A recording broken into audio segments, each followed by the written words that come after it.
সমুদ্রের নিচে গাড়ি চালিয়ে এক শহর থেকে আরেক শহরে যাবেন? সিনেমার দৃশ্য ছাড়া পৃথিবীর মাত্র কয়েকটি দেশে গেলেই কেবল এমন যাতায়াত পথ দেখা যাবে। এবার সে তালিকায় যুক্ত হচ্ছে নরওয়ে। দেশটি বানাচ্ছে বিশ্বের সবচেয়ে গভীর সমুদ্রতলীয় টানেল, নাম রকফাস্ট, যার দৈর্ঘ্য প্রায় ২৭ কিলোমিটার আর সর্বোচ্চ গভীরতা ৩৯২ মিটার। মানে সমুদ্রের প্রায় ১৫০০ ফুট নিচ দিয়েই চলবে গাড়ি। নরওয়ের পশ্চিম উপকূলে যাতায়াত মানেই এতদিন ছিল ফেরির উপর নির্ভরশীলতা।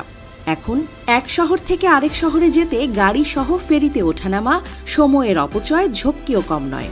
এই ঝামেলা কমাতেই রকফাস্ট প্রকল্প হাতে নিয়েছে দেশটির সরকার।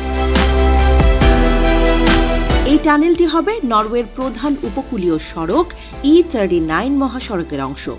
এই হাইওয়ে উত্তরাঞ্চলের ট্রনহেইম থেকে দক্ষিণের ক্রিশ্চিয়ান স্যান্ড পর্যন্ত প্রায় ১১০০ কিলোমিটার দীর্ঘ। এখন পুরোটা যেতে লাগে প্রায় ২১ ঘন্টা, আর পথে ৭ বার পার হতে হয় ফেরি।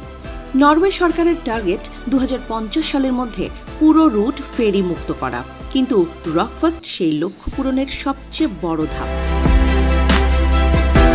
এই টানেলটি চালু হলে যাতায়াতকারীদের দারুণ সময় বাঁচবে, কারণ এখন নরওয়ের দ্বিতীয় বড় শহর বার্গেন থেকে চতুর্থ বড় শহর স্টাভাঞ্জার যেতে যে সময় লাগে, রকফাস্ট চালু হলে সেখান থেকে অন্তত ৪০ মিনিট কমে যাবে। মানে অফিস যাত্রী থেকে পর্যটক সবার জীবনই অনেকটা সহজ হবে।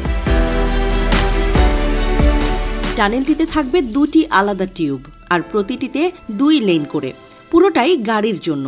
আর নকশায় আছে এক মজার চমক। টানেলের মাঝখানে সমুদ্রের প্রায় ২৬০ মিটার নিচে বানানো হচ্ছে একটি ডাবল রাউন্ড অ্যাবাউট বা গোল চত্বর।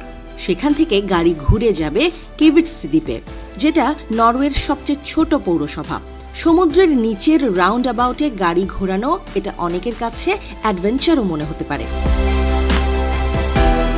তবে এই টানেল তৈরির কাজটি কিন্তু ভয়ানক কঠিন, আর প্রকল্পটির খরচও চোখ কপালে তুলবে। প্রায় ২৫০০ কোটি নরওয়েজিয়ান ক্রোনার, মানে প্রায় $2.4 বিলিয়ন ব্যয় হবে সময় বাঁচানো এই প্রকল্পে। ২০১৮ সালে কাজ শুরু হয়ে বাজেট বেড়ে যাওয়ার কারণে ২০১৯ সালে একবার কাজ বন্ধও করতে হয়েছিল দেশটির সরকারকে। পরে নতুন পরিকল্পনায় ২০২১ সালে পুরো দমে কাজ শুরু হয়।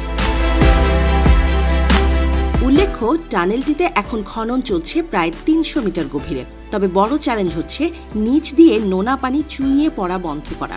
এজন্য পাথরের ফাঁক গুছতে হচ্ছে গ্রাউটিং, অর্থাৎ সিমেন্ট আর বিশেষ রাসায়নিক দিয়ে সিল করা। আবার শ্রমিকদের নিরাপত্তা আর কাজের গতি বজায় রাখতেও ব্যবহার হচ্ছে সর্বাধুনিক সার্ভে ও ম্যাপিং প্রযুক্তি। এই কাজে সহায়তা দিচ্ছে টেক কোম্পানি হেক্সাগন। এই টানেল দিয়ে বিশ্ব রেকর্ডের কথাও কিন্তু উঠেছে। দৈর্ঘ্যে এখনও জাপানের সেইকান টানেল, যা ৫৩.৮৫ কিলোমিটার, আর ইংল্যান্ড ফ্রান্সের চ্যানেল টানেল, যা ৫০.৪৬ কিলোমিটার এগিয়ে। কিন্তু গভীরতায় রকফাস্ট সবাইকে ছাড়িয়ে যাবে। সেইকান আছে প্রায় ২৪০ মিটার, চ্যানেল টানেল ১১৫ মিটার, আর রকফাস্ট যাবে সোজা ৩৯২ মিটার নিচে। সব ঠিক থাকলে ২০৩৩ সালে এই টানেল খুলে যাবে যান চলাচলের জন্য।